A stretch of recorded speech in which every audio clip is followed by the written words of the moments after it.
اللہ کے سوا کسی اور کی اطاعت جس سے اللہ کی معصیت لازم آتی ہو، شرک۔ لا طاعت لمخلوق فی معصیت الخالق، مخلوق میں سے کسی کی اطاعت نہیں ہوگی یہ اس معاملے میں جس میں خالق کی معصیت لازم آ رہی۔ ہاں، خالق کے احکام کے اندر والدین کا حکم بھی مانو، اطاعت کرو، اساتذہ کا حکم مانو، کسی اور کو اپنا لیڈر مانا ہے اس کا حکم مانو، لیکن ناٹ بیونڈ، وہ جو سرکل ہے کتاب و سنت کا اس سے باہر نہیں۔ لا طاعت لمخلوق فی معصیت الخالق، یہ آپ الجبرے کے فارمولے کے طور پر اپنے سامنے رکھیے۔ اب اسے اپلائی کیجئے، جیسے فارمولوں کے ذریعے سے پھر بڑے بڑے وہ سم جو ہے وہ حل کیے جاتے تھے سوالات۔ صبح کا وقت ہے، آنکھ بھی کھلی ہے، کوئی اذان کی آواز بھی کان میں آئی ہے، آپ کا نفس کہتا ہے ابھی سو جی۔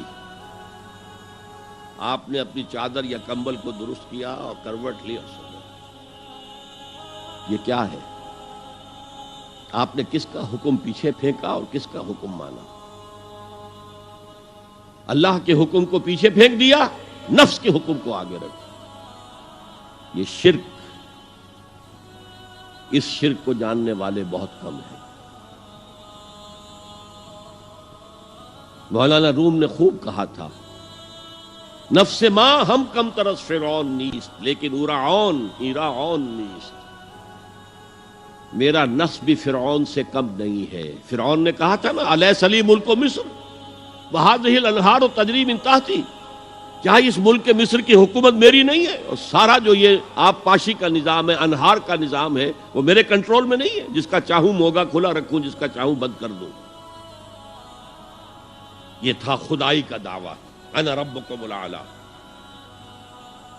تو مولانا روم کہتے ہیں میرا نفس بھی اس سے کمتر نہیں ہے۔ وہ کہتا یہ جسم میرا ہے، اس پر میرا حکم چلے گا، میں نہیں جانتا کون اللہ کون رسول، کیا حرام کیا حلال۔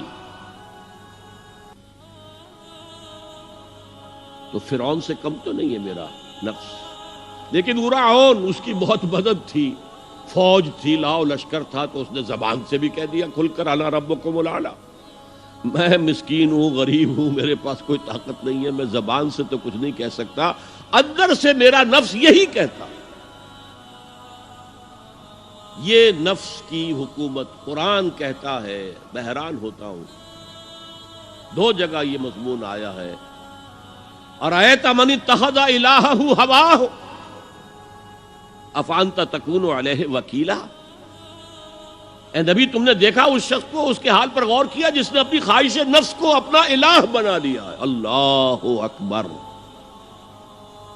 الہ لا الہ الا اللہ، کلمہ توحید کا مرکزی لفظ یہاں آ رہا ہے، من اتخذ الہہ ہواہ، جس نے اپنی خواہش نفس کو اپنا معبود بنا لیا، الہ بنا لیا۔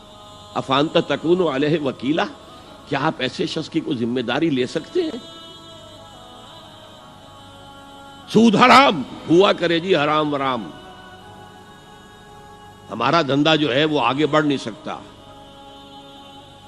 تو اللہ کے حکم کو پیچھے ڈالا، نفس کے تقاضے کو آگے رکھا۔ کون معبود ہے آپ کا؟ نام عبداللہ رکھیے، نام عبد الرحمن رکھیے، ہے عبد النفس، نفس کے بندے، نفس کے غلام۔ یہ میں نے یوں سمجھئے کہ جیسے میں نے ہجرت اور جہاد کی ڈیفینیشنز کی تھی۔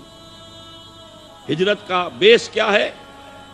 پوچھا گیا ایو الہجرت افضل ہو یا رسول اللہ، اے اللہ کے رسول بتائیے سب سے اعلیٰ ہجرت کون سی ہے، افضل؟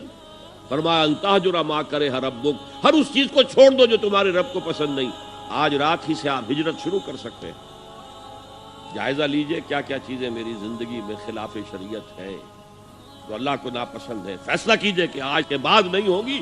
ہجرت شروع ہو گئی، افضل الہجرہ، سب سے افضل ہجرت شروع ہو گئی۔ لیکن ٹاپ پر لے جائیے تو یہ ہجرت جب اللہ کے دین کو قائم کرنے کی جدوجہد اس مرحلے پر آ جائے کہ اب باطل کے ساتھ ٹکراؤ ہے اور اب چاہیے کہ ساری قوت ایک مرکز پر جمع ہو جائے، ہجرت فرض کر دی گئی، وہ ہجرت گھر بار چھوڑ کر، اہل و عیال کو چھوڑ کر، اور مکے کے بھیڑیوں کے رحم و کرم پر چھوڑ کر اپنے گھر والوں کو جو لوگ ہجرت کر کے آئے، حکم تھا۔ ہجرت مدینہ فرض تھی، ہجرت حبشہ فرض نہیں تھی، صرف اجازت تھی کہ جن سے سختیاں نہیں جھیلی جا رہی مزید وہ چلے جائیں۔ تو ہجرت کا یہ ابتدائی نقطہ، انتہا یہ جہاد، المجاہد من جاہد نفسہ، جہاد تو یہاں سے شروع ہو گیا، اپنے نفس کے خلاف جہاد کرنا۔ صبح نفس نے کہا ابھی سو جا، آپ نے نفس کی بات کو رد کیا، اپنا کمبل اٹھا کے پھینکا، اٹھے، وضو کیا، نماز کے لیے آپ مسجد چل دیے، آپ نے جہاد کیا نفس کے خلاف۔ یہ افضل الجہاد ہے، اور سب سے چوٹی اوپر یہ ہے کہ جب وہ حق و باطل کی جنگ ہو تو جان ہتھیلی پر رکھ کر میدان میں حاضر ہو جاؤ۔